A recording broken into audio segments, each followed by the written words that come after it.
एक, बाबर ने 1528 में अपने सेनापति मीर बाकी को अयोध्या के भव्य राम मंदिर को तोड़ने का आदेश दिया। इतिहासकार कानिंघम के अनुसार श्री राम मंदिर को बचाने के लिए हिंदुओं ने जान की बाजी लगा दी थी। 1,74,000 हिंदू वीरों के बलिदान के बाद ही मुगल मंदिर को हानि पहुंचा सके थे। मंदिर इतना मजबूत बना हुआ था कि तोड़ने के लिए तोप के गोलों का इस्तेमाल करना पड़ा। 2. मंदिर को नष्ट करने के बाद जलाल शाह ने हिंदुओं के खून का गारा बनाकर लखौरी ईंटों से बाबरी मस्जिद का निर्माण कराया था। 3. भीठी नरेश मेहताब सिंह को जब मंदिर पर आक्रमण की जानकारी मिली तो उन्होंने बद्रीनाथ तीर्थयात्रा रद्द कर दी और सैनिकों के साथ मीर बाकी से जा भिड़े। 17 दिनों तक चली भीषण जंग में दोनों ओर के असंख्य सैनिक मारे गए। अंत में मेहताब सिंह समेत राम भक्त वृद्ध केहरी भी वीर गति को प्राप्त हुए। 4. हंसवर रियासत के राजा रणविजय सिंह के कुल पुरोहित देवदीन पांडे ने 70,000 योद्धाओं के साथ बाबर की सेना से श्री राम जन्मभूमि के लिए संघर्ष किया। युद्ध में बुरी तरह से घायल हो जाने के बावजूद अनेक मुगल सैनिकों को मौत के घाट उतारा और अंत में वीर गति को प्राप्त हुए। 5. हंसवर रियासत के राजा रणविजय सिंह को अपने पुरोहित देवदीन पांडे के मृत्यु का समाचार मिला तो उन्होंने अपनी महारानी जय कुंवरी को सत्ता सौंप दी और खुद 25,000 सैनिकों को लेकर श्री राम जन्मभूमि मुक्त कराने के लिए निकल पड़े और अंत में वीर गति को प्राप्त हुए। 6. राजा रणविजय सिंह के बलिदान के बाद महारानी जय कुंवरी ने आनंद संप्रदाय के महंत स्वामी महेश्वर नंद के साथ मिलकर श्री राम जन्मभूमि का संघर्ष जारी रखा। स्वामी महेश्वर नंद के नेतृत्व में मठों, मंदिरों और अखाड़ों के असंख्य नागा संप्रदायी, गौरक्षपंथी, दिगंबर, निर्मोही, निर्मले और निर्वाणी साधुओं ने भी शस्त्र उठा लिए। इन्होंने शत्रुओं पर छापामार युद्ध नीति अपनाई। मीर बाकी इतना डर गया कि ताशकंद भाग गया। 7. हुमायूं के काल में भी महारानी जय कुंवरी और स्वामी महेश्वरानंद लगातार संघर्ष करते रहे। इन्हें 10वें युद्ध में सफलता मिली और श्री राम जन्मभूमि 2-3 सालों तक मुगलों से मुक्त रही। बाद में दोनों योद्धा मुगलों की विशाल सेना से लड़ते हुए वीर गति को प्राप्त हुए। 8. अकबर के समय कोयम्बतूर से आए रामानुज संप्रदाय के स्वामी बलराम आचार्य ने श्री राम जन्मभूमि को मुक्त कराने के लिए 20 युद्ध लड़े। बाद में बीरबल और टोडरमल की सलाह पर अकबर ने वहां एक छोटा मंदिर बनाने की अनुमति दे दी। शाहजहां के काल तक उस मंदिर में निर्विघ्न पूजा होती रही। 9.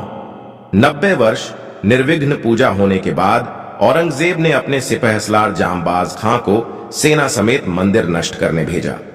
अयोध्या के अहल्या घाट पर परशुराम मठ था। वहां बाबा वैष्णव दास रहते थे। उनके साथ चिमटाधारी साधुओं की एक विशाल शिष्य मंडली थी।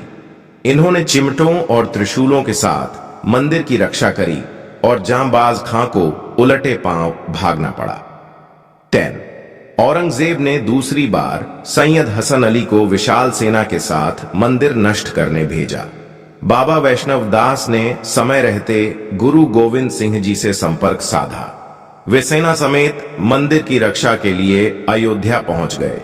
उन्होंने साधु सेना के साथ मिलकर मुगल सेना को धूल चटा दी। हसन अली सादतगंज के मोर्चे पर मारा गया। 11. 1664 में औरंगजेब ने फिर एक विशाल सेना मंदिर तोड़ने के लिए भेजी, लेकिन तब तक गुरु गोविंद सिंह भी लौट चुके थे। मुगल सेना ने चबूतरे पर बने लघु मंदिर को तोड़कर गड्ढा बना दिया, लेकिन श्रद्धालु वहीं आकर पूजा करते रहे। 12. अमेठी के राजा गुरुदत्त सिंह और पिपरा के राजकुमार सिंह ने नवाब सादत अली से श्रीराम मंदिर के लिए संघर्ष जारी रखा। हिंदुओं के लगातार हमलों से तंग आकर नवाब ने पूजा और नमाज दोनों की अनुमति दे दी। 13. आजादी से पहले एक अंग्रेज सिपाही अब्दुल बरकत ने फैजाबाद जिलाधीश के नायर के सामने बयान दिया कि 22-23 दिसंबर 1941 की रात करीब 2 बजे उसने मस्जिद के अंदर हल्की रोशनी देखी। जो बाद में सुनहरी हो गई। इसके बाद घुंघराले बालों वाले 4-5 साल के एक सुंदर बालक को देखकर हैरान हो गया। थोड़ी देर बाद देखता है कि मुख्य द्वार का ताला टूटा हुआ है और मस्जिद में हिंदुओं की भीड़ एक सिंहासन पर मूर्ति रखकर पूजा कर रही है। 14 राम मंदिर आंदोलन के दौरान मुलायम सिंह यादव ने कहा था कि विवादित ढांचे पर परिंदा भी पर नहीं मार सकता। 30,000 से ज्यादा सुरक्षा कर्मी अयोध्या में तैनात कर दिए, लेकिन कोलकाता के कोठारी बंधुओं ने मुलायम सिंह के दावे की हवा निकाल दी। 23 साल के राम कुमार कोठारी और 20 साल के शरद कोठारी राम मंदिर के प्रति इतने समर्पित थे कि 200 किलोमीटर का रास्ता उन्होंने पैदल ही तय किया था, क्योंकि अयोध्या पहुंचने वाले सभी साधन रोक दिए गए थे। 30 अक्टूबर 1990 को विवादित ढांचे पर सबसे पहले चढ़ने वाला युवक शरद कोठारी था। फिर बड़ा भाई रामकुमार कोठारी भी ढांचे पर चढ़ गया और भगवा ध्वज लहरा दिया। 15 30 अक्टूबर 1990 को विवादित ढांचे से सीआरपीएफ के जवानों ने दोनों भाइयों की पीट कर खदेड़ दिया, लेकिन इसी बीच पुलिस कर्मियों ने कार सेवकों पर फायरिंग शुरू कर दी। फायरिंग से बचने के लिए दोनों भाई लाल कोठी वाली गली में छिप गए। दोनों भाइयों को पुलिसकर्मियों ने बाहर निकालकर बेरहमी से गोली मारकर हत्या कर दी। सरकारी आंकड़ों में शहीद कार सेवकों की संख्या सिर्फ 5 बताई गई है, लेकिन मृतकों की संख्या इससे कई अधिक थी।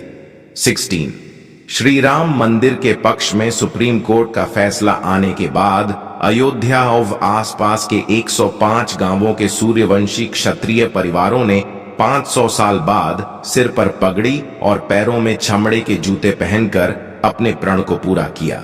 दरअसल इनके पूर्वजों ने 16वीं सदी में मंदिर बचाने के लिए मुगलों से युद्ध लड़ा था, लेकिन वे युद्ध हार गए थे। बता दें कि ठाकुर गजसिंह के नेतृत्व में मुगलों जंग हुई थी। इस जंग में ठाकुर गजसिंह हार गए थे। हारने के बाद गजसिंह ने श्री राम मंदिर जन्मभूमि पर कब्जा होने तक पगड़ी जूते न पहनने की प्रतिज्ञा ली थी। इसी प्रतिज्ञा का पालन उनकी आने वाली पीढ़ियों ने भी किया।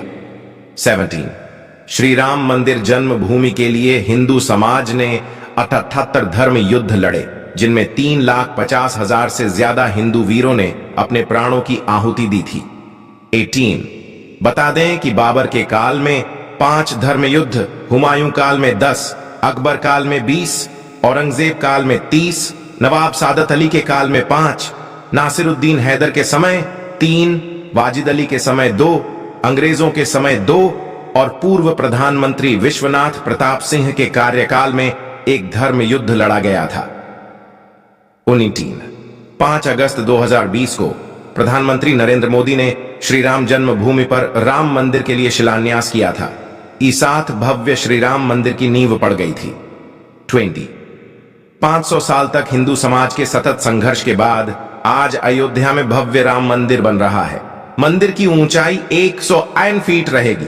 सिर्फ नींव में ही 2 लाख ईंटें लगेंगी जिन पर श्री राम लिखा होगा। सीढ़ियों की चौड़ाई 16 फीट रहेगी। मंदिर में 5 गुंबद होंगे। पूरा मंदिर 360 पिलर पर टिका होगा। इसमें गर्भगृह, कुदु मंडप, नृत्य मंडप और रंग मंडप होगा। बोलो जय श्री राम, जय सिया राम। मेरा नतमस्तक सभी उन हिंदू वीरों को जो आखिरी सांस तक अयोध्या राम मंदिर के लड़े। जय हिंद, जय श्री राम।